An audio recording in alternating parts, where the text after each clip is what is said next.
Good morning बेटा। बेटा आज हम यूनिट 9 स्टार्ट करेंगे और यूनिट 9 है फ्रैक्शंस।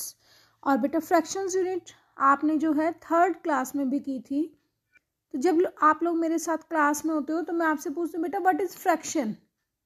फ्रैक्शन आपको ये तो पता होता है मैम 5/8, मैम 2/7, आप फ्रैक्शन तो बोल देते हो, लेकिन आपको ये नहीं पता होता कि फ्रैक्शन होता क्या है। तो फ्रैक्शन क्या है बेटा? Fraction is a part of whole. Fraction क्या है? Fraction is a part of whole. Fraction जो पूरी चीज आपके पास है, जितनी भी सारी की सारी चीज आपके पास है, उसका एक पार्ट जो है उसे आप फ्रैक्शन बोलते हो। ठीक है बेटा। जैसे देखो मैंने सर्कल बनाया, ठीक है, और इसके 4 पार्ट्स कर दिए, 4 इक्वल पार्ट्स कर दिए बेटा। तो ये क्या है? ये 4 पार्ट्स इकट्ठे मिलाकर ये क्या हो गया बेटा? होल। कितने पार्ट्स हैं आपके पास? टोटल 4। तो ये आपका क्या हो गया? होल। ठीक है ना, पूरा का पूरा। अब बाय चांस मैं आपको कहती हूँ कि बेटा जैसे मैंने मान लो इसमें शेड कर दिया, 1 पार्ट में शेड कर दिया, तो मैं कहती हूँ बेटा शेडिड पार्ट की फ्रैक्शन बताइए आप मुझे, शेडिड पार्ट की। तो आप कहोगे मैम फ्रैक्शन कैसे बनेगी? शेडिड पार्ट की फ्रैक्शन पूछिए ना, तो कितने पार्ट की फ्रैक्शन, कितने पार्ट शेड किए हैं? 1 पार्ट। और टोटल पार्ट कितने हैं? 4 पार्ट्स। ठीक है ना, यानी हमारी फ्रैक्शन क्या हुई? 1/4। अगर मैं आपसे पूछती हूँ बेटा कि अनशेडिड पार्ट की फ्रैक्शन बताओ, ठीक है, जिसमें मैंने शेड नहीं किया हुआ, उस पार्ट की फ्रैक्शन बताओ, तो देखो कितने पार्ट्स हैं जिसमें मैंने शेड नहीं किया? 3 पार्ट्स। 3 पार्ट्स है ना, और टोटल पार्ट्स कितने हैं? 4 पार्ट्स। यानी कि 4 पार्ट्स में से 3 पार्ट्स, यानी कि फ्रैक्शन क्या है? जो टोटल आपका है, टोटल अब आपके पास क्या है? 4 में से 3 या 4 में से 1, यानी कि फ्रैक्शन क्या है? पार्ट ऑफ होल, कि पूरी की पूरी जितनी भी चीज आपके पास है उसका कोई पार्ट। ठीक है बेटा।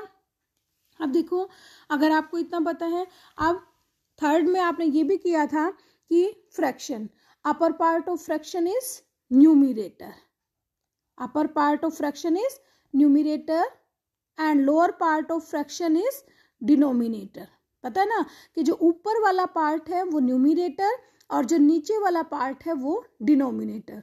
और आप इसको कैसे याद कर सकते हो बेटा? न्यू दिल्ली, ठीक है ना, न्यू दिल्ली, ऊपर वाला न्यू यानी कि न्यूमरेटर और नीचे वाला डी यानी कि डिनोमिनेटर। क्लियर है बेटा इतना? ठीक है। अब हम चलते हैं बेटा पेज नंबर आपका जो है 80 पेज नंबर पर। 80 पेज पर देखो क्या है बेटा? फ्रैक्शन अब हमें क्लियर हो गई क्या है fraction. Let us solve some problems. अब हम अपनी प्रॉब्लम्स को सोल्व करते हैं। क्या है? Right fraction for the shaded part of each group. आपने जितने पार्ट शेड हुए हैं आपने उसकी फ्रैक्शन लिखनी है। ठीक है। अब देखो कितने पार्ट्स हैं जो शेड हुए हैं? 1 2 3 4 5 पार्ट्स हैं। आप बच्चे मिस्टेक क्या करते हो? आप लिख देते हो 5/1 2 3 4 5 6 7, आप करते हो 5/7। नो बेटा, नीचे हमेशा टोटल आता है, नीचे हमेशा टोटल लिखोगे आप। ठीक है, यानी कि टोटल बॉक्सेस कितने हैं? 1 2 3 4 5 6 7 8 9 10 11 12। ठीक है ना, 12 बॉक्सेस हैं और शेड कितने में हुआ है? 5 में, यानी क्या लिखोगे? 5/12 बॉक्स में लिखना बेटा इसको। ठीक है, नेक्स्ट देखिए आप, अब 1 2 3 4 5 6 स्टार्स हैं, कितने में शेड हुआ पड़ा है? 2 में, तो यानी क्या फ्रैक्शन बनेगी? 2/6। और इधर 1 2 3 4 5 6 7 8 9 10 11 12 12 है, शेड कितने में हो गया बेटा? 9 में, 9/12। क्लियर है बेटा इतना? अब नेक्स्ट देखिए, shade the figure according to the given fraction. अब आपने फिगर को शेड करना है, फ्रैक्शन आपको बता दी गई है।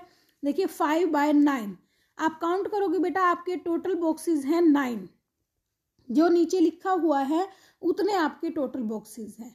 ठीक है, अब आपने 5 बॉक्सेस में शेड करना है, आपकी मर्जी है बेटा, आप इस तरह से करो 1 2 3, 1 को करते जाओ, 1 छोड़ते जाओ, चाहे ऐसे कर लो या क्या करो ऊपर वाले सारे के सारे 5 को कर लो या ऐसे सीधे वाले सारे 5 को कर लो, आपकी मर्जी है बेटा वो। ठीक है, नेक्स्ट है 1/4, 4 पार्ट्स हैं, 1 पार्ट में शेड करो। और नेक्स्ट है 7/8, 8 पार्ट्स हैं, आपने 7 पार्ट्स में शेड कर देनी है। क्लियर है बेटा? नेक्स्ट देखिए मैंने आपको बताया बेटा न्यूमिरेटर ऊपर वाला पार्ट और डिनोमिनेटर नीचे वाला पार्ट। फिर आपने उससे फ्रैक्शन बनानी है। फ्रैक्शन क्या है? जब हम न्यूमिरेटर को ऊपर और डिनोमिनेटर को नीचे लिख देते हैं वो हमारी फ्रैक्शन बन जाती है। ठीक है, न्यूमिरेटर 5 डिनोमिनेटर 8, तो what is fraction? Fraction is 5/8। Box में सुंदर सुंदर लिखना है बेटा, क्लियर बॉक्स के अंदर लिखना है। ये साफ दिखाई नहीं दे रहा इसलिए मैं दोबारा लिख रही हूँ बेटा 5/8। अब न्यूमिरेटर 3 डिनोमिनेटर 17, तो क्या आएगा 3/17। नेक्स्ट अब देखो न्यूमिरेटर 6 और फ्रैक्शन है आपकी 6/10, तो इससे आपको पता चल रहा है ये 6 क्या होगा न्यूमिरेटर और 10 क्या होगा डिनोमिनेटर। ठीक है, तो न्यूमिरेटर में हमने 6 लिख दिया, डिनोमिनेटर में क्या आ जाएगा 10 आ जाएगा। ठीक है बेटा, अब नेक्स्ट देखो, अब आपको न्यूमिरेटर नहीं दिया हुआ, डिनोमिनेटर दिया हुआ और फ्रैक्शन, तो आप यहाँ पर लिखो n क्या है 1 और d क्या है 4, यानी कि न्यूमिरेटर में क्या आ जाएगा आपका 1। क्लियर है बेटा?